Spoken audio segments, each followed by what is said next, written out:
We've seen your relationship with the Pakistani military evolve a lot within a very short period of time. When you were in power, you would say that you and the military are on the same page. And then we saw that you not only accused the top brass of conspiring your ouster, but also that the military didn't give you enough room while you were governing and they were calling the shots. What kind of a relationship do you think the military should have with the civilian government and with any political party? Well, first, let me just define what you mean by the military. Military means one man, the army chief. So the whole policy of military vis-a-vis their dealing with the civilian government depends on the personality of one man.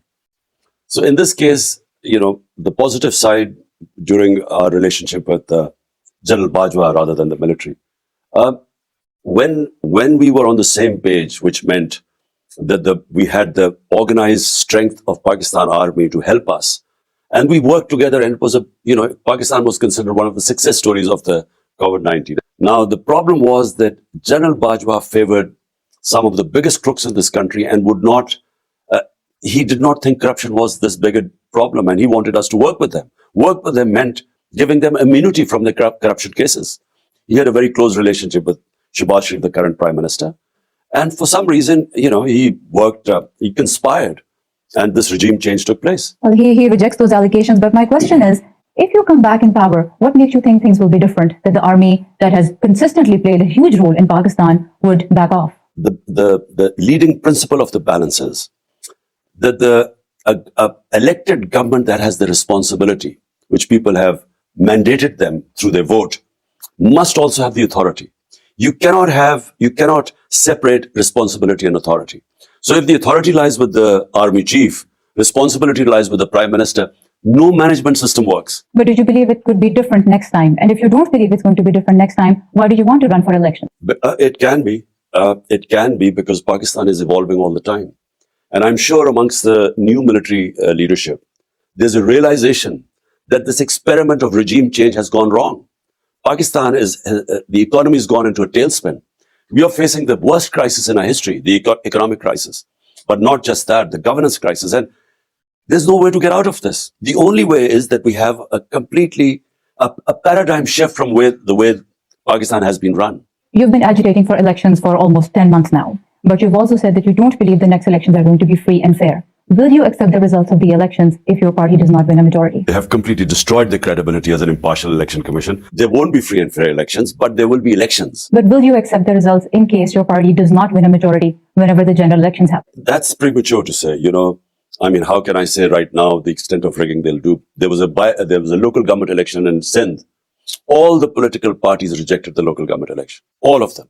There will be rigging, but to the extent, I can't say right now. Let's talk foreign policy. Do you believe that the Afghan Taliban government is friendly to Pakistan? Well, firstly, whatever government is in Afghanistan, Pakistan must have good relationship with them. I tried my best with the Ghani government because our interest is that having a good relationship with the government in Kabul means that we have a 2,500 kilometer border with them. And which means that, if there are problems of terrorism, then they will help us. But so far, even the Pakistani government says it's not getting the help from the Afghan Taliban to fight terrorism the way it would have liked and the way you are saying. What is disturbing is that our foreign minister, he's spent almost all his time out of Pakistan, but he's not paid one visit to Afghanistan. I'm not saying it's going to be easy, but do we want a repeat of what happened to Pakistan from 2005 onwards to 2015, where Pakistan was going under, suffering from terrorism all along the Afghan border? So I think we are not in a position to have another war on terror.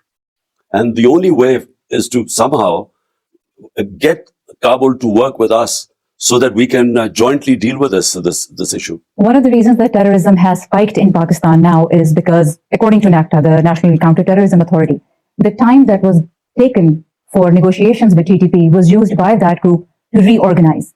And those talks started when you were in power.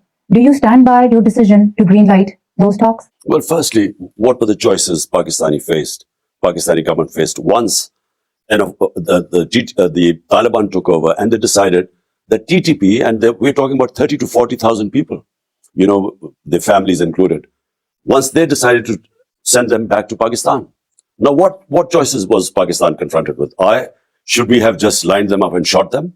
Or should we have tried to work with them to resettle them and bearing in mind that it was not going to be an easy process? And the idea was that the resettlement had to be done with the concurrence of the politicians all along the border, the FATA region, and along with the security forces, plus the Taliban, the TTP. But that never happened because our government left. And once our government was removed, the new government took its eye off the ball. Meanwhile, this threat grew, and it's possible that they regrouped. But then, where were the Pakistani security forces? Where were our intelligence agencies? Could they not see them grouping? So the problem is, how could we be held responsible for their negligence? Throughout last year, at pretty much every rally, your narrative was that the US conspired with your political opponents to remove you from office.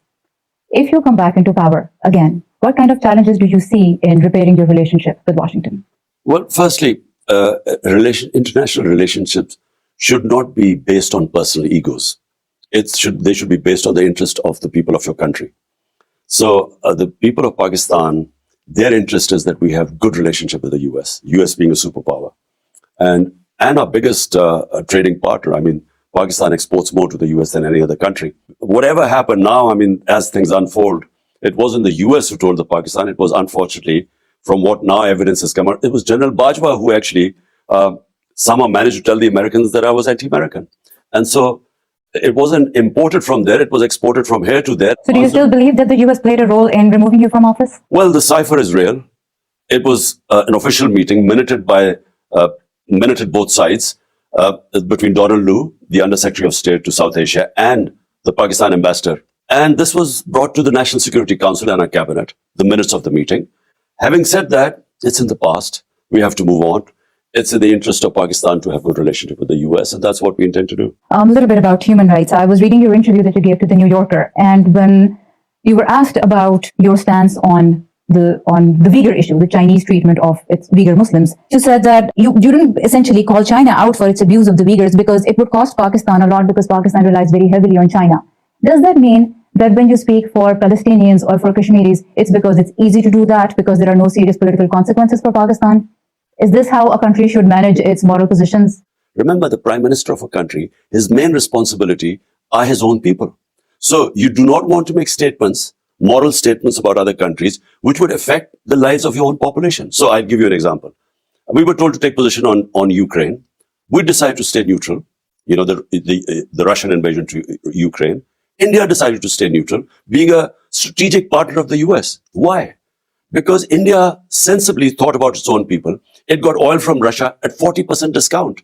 So by actually taking sides, you can actually affect the lives of your own people. So my responsibility as a prime minister were the 220 million people of my own country. And it's exactly what the Western countries do. They don't take positions where it hurts their economic interest. Kashmir, the United Nations Security Council has passed resolutions on Kashmir. That's a disputed territory. India took over Kashmir unilaterally. No response from the Western countries because